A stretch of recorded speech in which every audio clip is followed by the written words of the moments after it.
Hello नमस्कार। मैं निरंजन कुमार केन club YouTube channel पे आपका स्वागत करता हूँ। एक छोटा सा प्रयास आपके बीच में लेकर आया हूँ और यह प्रयास उन सभी विद्यार्थियों के लिए काफ़ी लाभदायक साबित होगा जो यूपी बोर्ड के कक्षा 8वीं के छात्र छात्राएँ हैं। अगर आप इस पूरे वीडियो को देखते हैं तो आपको काफ़ी बेनिफिट्स होंगे। तो मैं आशा करता हूँ कि आप बिना स्किप किए इस पूरे वीडियो को देखेंगे। तो इस वीडियो में मैं आपके बीच कक्षा 8वीं का लेसन 5 जिस लेसन का नाम है प्ले थिंग्स, जो एक बहुत ही अच्छा एक पोएम है जिसका पोएट हैं रविंद्रनाथ टैगोर। यानी कि इस पोएम को रविंद्रनाथ टैगोर ने कंपोज किया है। और आइए हम लोग इस पोएम को पढ़ते हैं और इसके हिंदी अर्थ समझते हैं। जैसे कि आप पिक्चर में देख रहे हैं कि एक बच्चा है और बच्चा लकड़ी के छोटे छोटे टुकड़ों से और वहाँ रखे कुछ मिट्टी के खिलौने से खेलने का प्रयास खेल रहा है। और ऐसे भी कहा जाता है कि जब बच्चे किसी भी प्रकार के खिलौने से खेलते हैं तो वे बच्चे उसी में काफ़ी मशगूल हो जाते हैं, इन्वॉल्व हो जाते हैं। ऐसा लगता है कि वो उसको जी रहे हैं। तो इसी चीज़ को जब कवि ने देखा है तो उसको एक कविता के माध्यम से प्रस्तुत किया है। तो आइए उसका प्रस्तुतिकरण हम लोग देखते हैं। बहुत ही शानदार चित्रण किया गया है इसमें और ये कविता काफ़ी ही अच्छी कविता है और आपको काफ़ी चीज़ें इसमें अच्छी चीज़ें सीखने को मिलेगी। तो आइए पढ़ते हैं। पहला स्टेंजा जो है, उस पहले स्टेंजे की पहली लाइन क्या कहती है? Child, how happy you are sitting in the dust. Child यानी कि बच्चे, हाउ हैप्पी यानी कितने खुश हो, यू मतलब तुम, यानी कि बच्चे तुम कितने खुश हो, आर सिटिंग बैठे हुए, इन द डस्ट यानी कि धूल में, यानी कि बच्चे धूल में बैठे हुए तुम कितने खुश हो। Playing with a broken twig all the morning.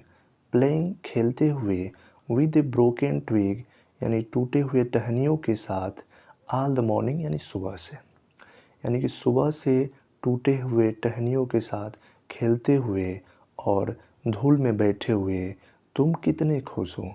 बच्चे सुबह से टूटे हुए टहनियों के साथ खेलते हुए और धूल में बैठे हुए तुम कितने खुश हो। ठीक है, अगली लाइन देखिए। आई स्माइल एट योर प्ले। मैं मुस्कुराता हूँ एट योर प्ले तुम्हारे खेल पर। विद दैट उस, लिटिल बीट यानी छोटे, ऑफ ए ब्रोकन ट्विग टूटे हुए टहनी के, यानी कि मैं मुस्कुराता हूँ टूट उस छोटी टूटे हुए टहनी के साथ तुम्हारे खेल पर। ठीक है, यानी कि बच्चा जो है क्या करता है कि टूटे हुए छोटे टहनियों के साथ खेलता है। तो उस प्रकार के खेल को देख करके यहाँ पे कभी मुस्कुरा रहा है। ठीक है, तो आई स्माइल मैं मुस्कुराता हूँ, एट योर प्ले तुम्हारे खेल पर, विद दैट लिटिल बीट यानी कि उस छोटे, हाफ ए ब्रोकन ट्वीड यानी टूटे हुए टहनी के, यानी कि उस छोटे टूटे हुए टहनी के तुम्हारे खेल पर मैं क्या करता हूँ, मुस्कुराता हूँ। आई एम बिजी मैं व्यस्त हूँ, with my accounts, with my accounts, with my accounts किस में, अपने लेखा जोखा में। मैं अपने लेखा जोखा में व्यस्त हूँ। एडिंग अ फिगर्स यानी कि जोड़ करने में व्यस्त, जोड़ करने में। फिगर्स किसके फिगर्स में, किस चीज़ की जोड़ करने में? फिगर्स का अर्थ यहाँ पे अंकों से है, यानी कि अंकों को जोड़ने में। ठीक है, बाई आवर्स यानी घंटों से। मैं घंटों से अंकों को जोड़ने और अपने लेखा जोखा को करने में क्या हूँ, व्यस्त हूँ, बिजी हूँ। ठीक है, अगली लाइन को देखिए। परहैप्स शायद, यू ग्लैंस एट मी तुम मुझे देखते हो, एंड थिंक और सोचते हो। शायद तुम मुझे देखते हो और सोचते हो। व्हाट ए स्टूपिड गेम कितना बकवास खेल है, टू स्पॉइल ख़राब करने के लिए, योर मॉर्निंग विथ यानी कि अपने समय को, यानी कि कितना बकवास खेल है अपने समय को बेकार करने के लिए। चाइल्ड बच्चे, आई हैव फॉरगेटेन मैं भूल चुका हूँ, the art of being absorb, the art of being absorb का मतलब होना खो जाने की कला, यानी किसी कार्य में लीन हो जाने की कला।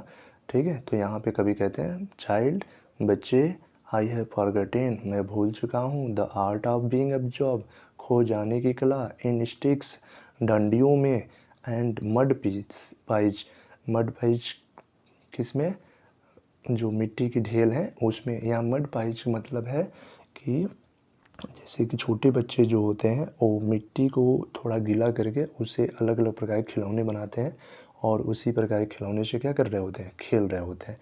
ठीक है, तो यहाँ पे कभी कहते हैं कि चाइल्ड बच्चे, आई हैव फॉरगेटेन मैं भूल चुका हूँ, the art of being absorbed यानी कि लीन होने की कला या खो जाने की कला को, इन स्टिक्स डंडियों में, एंड मड पाइज का मतलब मिट्टी के ढेलों में। ठीक है, यानी कि बच्चे मैं मिट्टी की ढेल और डंडियों में लीन होने की कला या खो जाने की कला को क्या कर चुका हूँ, भूल चुका हूँ। ठीक है, और आइए फिर से अगले लाइन को समझते हैं। I seek out costly playthings, I seek मैं खोजता हूँ, आई सीक आउट मैं तलाश करता हूँ या मैं खोजता हूँ, कॉस्टली महंगे, प्लेथिंग्स मतलब खेलने के सामान या वस्तुओं को। ठीक है, खेलने के सामान या वस्तुओं को मैं क्या करता हूँ, खोजता हूँ या उसकी तलाश करता हूँ। ठीक है, एंड गेदर और इकट्ठा करता हूँ, lumps of gold and silver, lumps मतलब ढेर को, ऑफ गोल्ड मतलब सोने, एंड सोने के, एंड सिल्वर मतलब चांदी के, यानी कि मैं सोने और चांदी के ढेर को क्या करता हूँ, इकट्ठा करता हूँ। With what ever you find, you जो भी, यू फाइंड तुम प्राप्त करते हो या पाते हो, वो विथ वाट एवर यानी कि जो भी, यू फाइंड तुम पाते हो, यू क्रिएट तुम बना लेते हो या रच लेते हो, योर ग्लैड गेम्स अपना अच्छा खेल, यानी जो भी तुम पाते हो उससे तुम क्या करते हो, अपना एक गेम बना लेते हो। यानी बच्चे किसी भी प्रकार के कोई वस्तु को प्राप्त करते हैं, लेते हैं, तो उसको खेल का एक माध्यम बना लेते हैं और उससे खेलने लगते हैं। तो वही बात बतलाई जा रही है, विद वाट एवर यानी जो कुछ भी, यू फाइंड तुम पाते हो या प्राप्त करते हो, यू क्रिएट यानी कि तुम बना लेते हो, योर ग्लैड गेम्स अपना अच्छा खेल, यानी कि तुम अपना अच्छा खेल बना लेते हो। आई स्पेंड बोथ मैं व्यतीत करता हूँ या मैं बिताता हूँ, बोथ यानी कि दोनों, माई टाइम अपने समय, एंड माई स्ट्रेंथ और अपनी ताकत को या शक्ति को, ओवर थिंग्स यानी कि उन वस्तुओं में, मैं अपनी ताकत और अपनी शक्तियों को उन वस्तुओं में बिताता हूँ जिसको आई नेवर कैन ऑब्टेन, जिसको I never can obtain, never मतलब कभी नहीं होता, ऑब्टेन मतलब प्राप्त करना। ठीक है, आई नेवर कैन ऑब्टेन जिसको मैं कभी प्राप्त नहीं कर सकता हूँ। In my frail canoe I struggle to cross, in my frail, तो यहाँ पे फ्रैल का अर्थ क्या है, कमज़ोर है, कैनो का अर्थ है नाव से, यानी कि इन माई फ्रेल कैनो यानी कि इन में, माई मतलब अपने, फ्रेल मतलब कमज़ोर, कैनो मतलब नाव, यानी कि अपने कमज़ोर नाव में, आई स्ट्रगल मैं संघर्ष करता हूँ, टू क्रॉस पार करने की, द सी ऑफ डिजायर यानी कि इच्छा के समुद्र को, यानी कि मैं इच्छा के समुद्र को अपने कमज़ोर नाव में पार करने की क्या करता हूँ, संघर्ष करता हूँ।